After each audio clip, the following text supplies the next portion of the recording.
بسم اللہ الرحمن الرحیم۔ آپ صلی اللہ علیہ وسلم کی زندگی سے ایک اور ویڈیو اینڈ تک ضرور دیکھیے گا، کیونکہ میں ہمیشہ کہتا ہوں کہ ہر ویڈیو میں جو آپ صلی اللہ علیہ وسلم کی لائف سے ریلیٹڈ ہے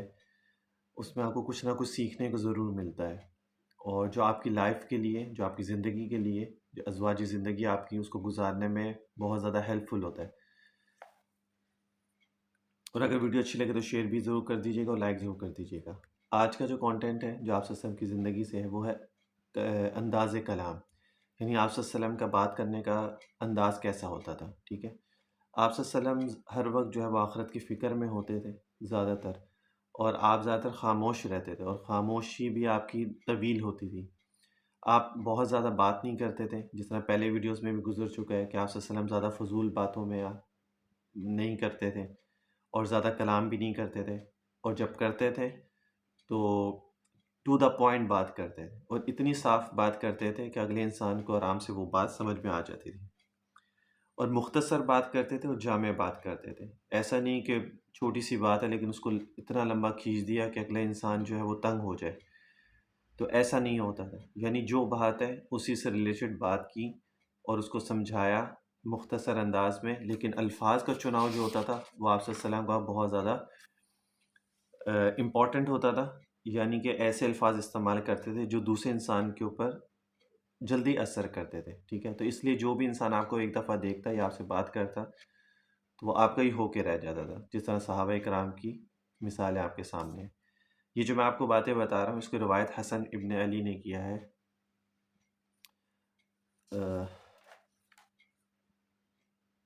حسن بن علی، انہوں نے روایت اس کو کی تھی، حضرت علی کے جو بیٹے ہیں۔ آپ بڑے نرم مزاج تھے، آپ صلی اللہ علیہ وسلم جو تھے مزاج میں سختی نہ تھی، اور نہ مخاطب کی اہانت فرماتے، تذلیل نہیں کرتے تھے۔ کچھ باتیں ہر ویڈیو میں کچھ چیزیں ریپیٹ ہوتی ہیں، ٹھیک ہے۔ ریپیٹ ہونے کا مطلب یہی ہوتا ہے کہ وہ چیز آپ کو ایک ایز اے ریمائنڈر، کہ جو فرسٹ ٹائم سن رہا ہے اس کے لیے وہ نئی باتیں ہیں، جو دوبارہ ویڈیوز کو، جو ریگولر میری ویڈیوز کو دیکھتے ہیں پروفٹ لائف کی، تو ان کے لیے ایز اے ریمائنڈر ہے کہ وہ دوبارہ وہ چیزیں سنیں، ان کو وہ چیزیں یاد ہو جائیں جو بھولی بھی ہوتی ہیں۔ نعمت اگر قلیل بھی ہوتی تھی تو آپ صلی اللہ علیہ وسلم جو ہیں اس کی تعظیم فرماتے، اور کسی نعمت کی مذمت نہ فرماتے،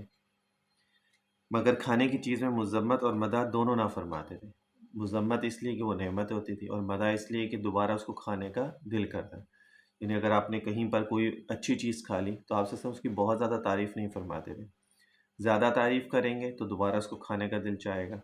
اس کی طرف اٹریکشن زیادہ ہوگی۔ جیسے ہم کسی ریسٹورنٹ میں جاتے ہیں اور ہم بہت اچھا کوئی ہمیں چیز لگ جاتی ہے تو ہمارا دل چاہتا ہے یار میں دوبارہ جاؤں گا اسی ریسٹورنٹ میں، کیونکہ اس کی وہ چیز بہت اچھی ہے۔ تو آپ صلی اللہ علیہ وسلم کی یہ عادت مبارکہ نہیں تھی، کوئی چیز اچھی لگتی تو آپ اس کی زیادہ تعریف نہیں کرتے، کیونکہ پھر اس کی طرف دوبارہ کھانے کا دل کرتا ہے۔ جب امر حق کی کوئی شخص ذرا مخالفت کرتا تو اس وقت آپ صلی اللہ علیہ وسلم بہت غصے میں آ جائے، یعنی شریعت کے خلاف کوئی بات کرتا تو جب تک اس حق کو غالب نہ کر لیتے اور اپنے نفس کے لیے غضبناک نہ ہوتے تھے، اور نہ اپنے نفس کے لیے انتقام لیتے، اور گفتگو کے وقت جب آپ اشارہ کرتے تو پورے ہاتھ سے اشارہ کرتے تھے، یعنی جب کوئی بات سمجھانی ہوتی اشارتاً، یا ہاتھ، جیسے کوئی مخاطب کسی کو کر رہا ہوتا ہے یا جو خطیب ہوتا ہے بات کرنے والا ہوتا ہے تو وہ اشارہ، کبھی ہاتھ بھی ہلاتے ہیں بات کرتے ہوئے، تو آپ صلی اللہ علیہ وسلم پورا اشارہ کرتے تھے۔ اور جب کسی امر پر تعجب فرماتے تو ہاتھ کو لوٹتے، اور آپ جب بات کرتے تو اپنے دانے ہاتھ کے انگوٹھے کو بائیں ہتھیلی سے متصل کرتے تھے، یعنی جب آپ صلی اللہ علیہ وسلم بات کرتے تو اس طرح، اس طرح آپ جو ہے نا وہ ٹچ کرتے تھے، یعنی اس پر مارتے، اور جب آپ کو غصہ آتا تو آپ ادھر سے منہ پھیر لیتے تھے۔ جب تعجب ہوتا یا کوئی طرح کی چیز ہوتی تو پھر آپ صلی اللہ علیہ وسلم اس طرح کرتے، اور جب آپ صلی اللہ علیہ وسلم کو غصہ آتا تو آپ صلی اللہ علیہ وسلم وہاں سے منہ پھیر لیتے اور کروٹ بدل لیتے، اور جب خوش ہوتے تو نیچی نظر کر لیتے تھے، یا آپ صلی اللہ علیہ وسلم کی حیا، عاجزی، یہ دونوں امر ناشِ حیا سے ہیں۔ اکثر ہنسنا آپ کا تبسم ہوتا، اور اس میں دندان مبارک جو ظاہر ہوتے تو ایسے معلوم ہوتے جیسے بارش کے اولے ہیں۔ آپ صلی اللہ علیہ وسلم بہت زیادہ کھل کے نہیں ہنستے تھے، آپ صلی اللہ علیہ وسلم کی عادت مبارکہ نہیں تھی کہ بہت زیادہ کھل کے ہنسنا، جس طرح ہم لوگ کہہ کے مار کے ہنستے ہیں۔ آپ صلی اللہ علیہ وسلم بس ایک تبسم فرماتے تھے چہرے پہ، اور آپ کے جو تھوڑے سے دندان مبارک آپ صلی اللہ علیہ وسلم کے صرف نظر آتے تھے، اور ویسے معلوم ہوتے تھے جیسے بارش میں اولے گرتے ہیں نا، اس طرح۔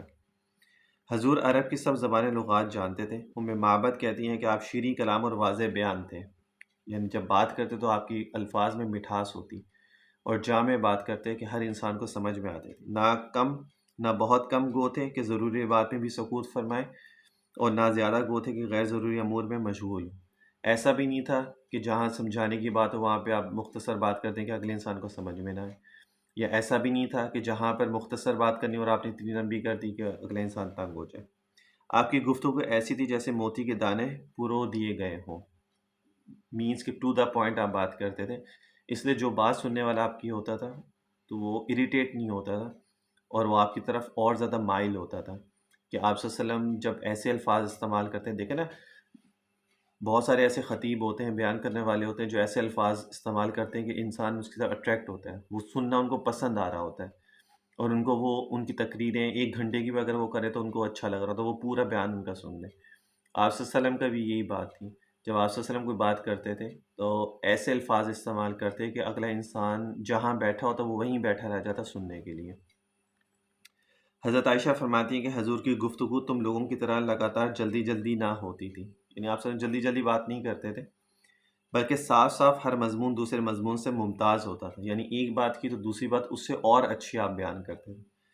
پاس بیٹھنے والے اچھی طرح سے ذہن نشین کر لیتے تھے۔ آپ صلی اللہ علیہ وسلم کا صرف 2 چیزیں ہوتی ہیں، ایک ہوتا ہے اسپیچ کرنا، تقریر کرنا، ایک ہوتا ہے بات کو یاد کروانا۔ آپ صلی اللہ علیہ وسلم بات کو یاد کرواتے تھے، کوئی چیز ہوتی، کیونکہ صحابہ مختلف جگہوں سے آپ کے پاس آتے تھے، دوسرے شہروں سے آتے تھے، دوسرے ملکوں سے آتے تھے، اور وہ آپ کے پاس آتے تھے، سبق لیتے تھے، جو بھی مضمون ہوتا ہے، جو بھی چیزیں ہوتی ان کے سوال ہوتے تھے، آپ ان کو جواب دیتے تھے، کوئی ان کے شبہات ہوتے تھے یا کوئی بھی چیز اس طرح کی جو بھی چیز تھی وہ لیتے اور وہاں سے وہ چلے جاتے۔ حدیث جیسے نماز کا طریقہ تھا،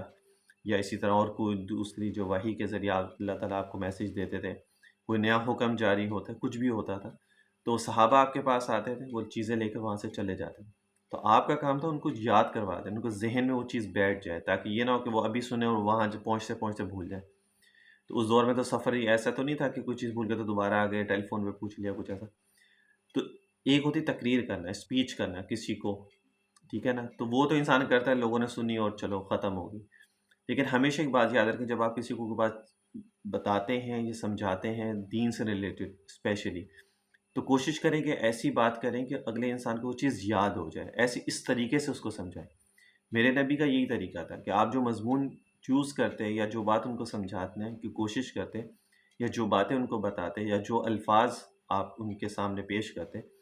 وہ ایسے ہوتے تھے کہ وہ چیزیں ان کو یاد ہو جاتی تھی، وہ کبھی بھولتے ہی نہیں تھے ان کو۔ حضرت انس فرماتے ہیں کہ حضور اقدس بعض مرتبہ کلام کو حسب ضرورت 3 بار دہراتے تھے، 3 بار ایک چیز کو ریپیٹ کرتے تھے تاکہ آپ کے الفاظ اچھی طرح سمجھ لیں۔ وہی بات ہے جو ابھی میں نے آپ کو بتائی کہ سمجھانے کے لیے یاد کروانا مقصد ہوتا تھا، صرف وہاں پہ بیٹھ کے لوگوں کے سامنے اسپیچ کرنا مقصد نہیں تھا، وہ باتیں ان کو یاد کروانا تاکہ وہ اپنے علاقوں میں جائیں، اپنے شہروں میں جائیں تو وہاں جا کے لوگوں کو وہ چیزیں بتا سکیں۔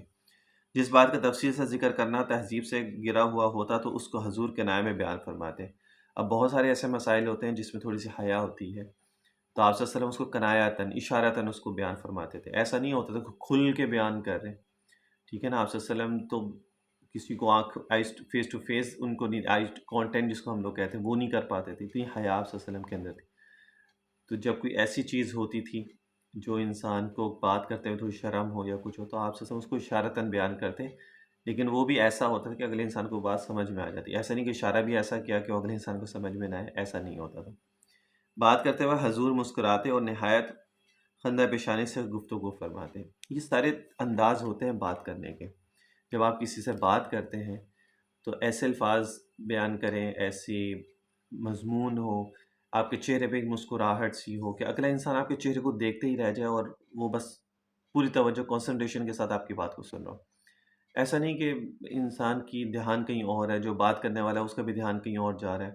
ٹھیک ہے، اور وہ بھی اپنی آڈینس کو متوجہ اپنی طرف نہیں کر پا رہے ہیں۔ یہ سب چیزیں سیکھنے کی ہوتی ہیں، اس لیے کہتا ہوں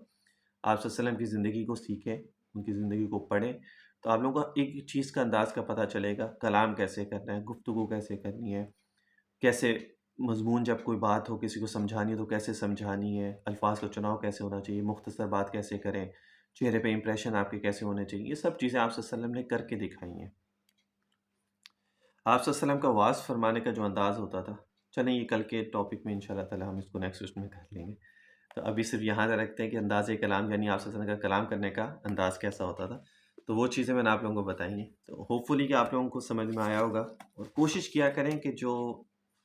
خطیب ہے یا جو کہیں یونیورسٹی میں یا اسکول میں یا کالج میں لیکچرار ہیں، تو وہ یہ چیزیں اپنائیں جس طرح آپ صلی اللہ علیہ وسلم بات کرتے تھے، کہ مختصر کریں لیکن جامع کریں، کہ اگلے انسان کو 5 منٹس کے اندر پوری بات سمجھ میں آ جائے. مینس مطلب یہ ہے آسان الفاظ میں. تو جب یہ کریں گے تو ان شاء اللہ تعالیٰ اگلے انسان کو بات سمجھ میں بھی آ جاتی ہے، یاد کرنے میں بھی آسانی ہوتی ہے. اور کوشش کریں کہ جتنا ایزی وے میں آپ اگلے انسان کو بات کو سمجھا سکیں، بتا سکیں، تو اس کے لیے زیادہ اسٹوڈنٹس کے لیے اسپیشلی وہ زیادہ اچھا ہوتا ہے، جو آڈینس ہوتی ہے ہماری. کیونکہ ہم مشکل الفاظ استعمال کریں گے تو ہماری واہ واہ تو ہو جاتی ہے. لوگ کہیں گے یار واہ جی واہ، امام صاحب ہیں یا پروفیسر ہیں یا سر ہیں وٹ ایور جو بھی ہے، کہ یار کیسے الفاظ استعمال کرتے ہیں، کیسی باتیں بیان کرتے ہیں، کیسی عبارتیں پڑھتے ہیں، کیا اگر انسان امپریس ہو جاتا ہے. لیکن وہ امپریس ہونے کا فائدہ تب ہوگا جب وہ چیزیں اس کو ذہن میں بھی بیٹھ جائیں اور وہ چیز کو سمجھ میں آ جائے. جب وہ چیز کو سمجھ میں ہی نہیں آئے گی تو پھر کیا فائدہ ہوگا. تو اللہ تعالیٰ سے دعا ہے کہ اللہ تعالیٰ ہمیں بھی ایسے ہی کلام کرنے کی توفیق عطا فرمائے، اور وہی چیزیں اپنانے کی توفیق عطا فرمائے جو میرے نبی نے ہمیں سکھلائی ہیں.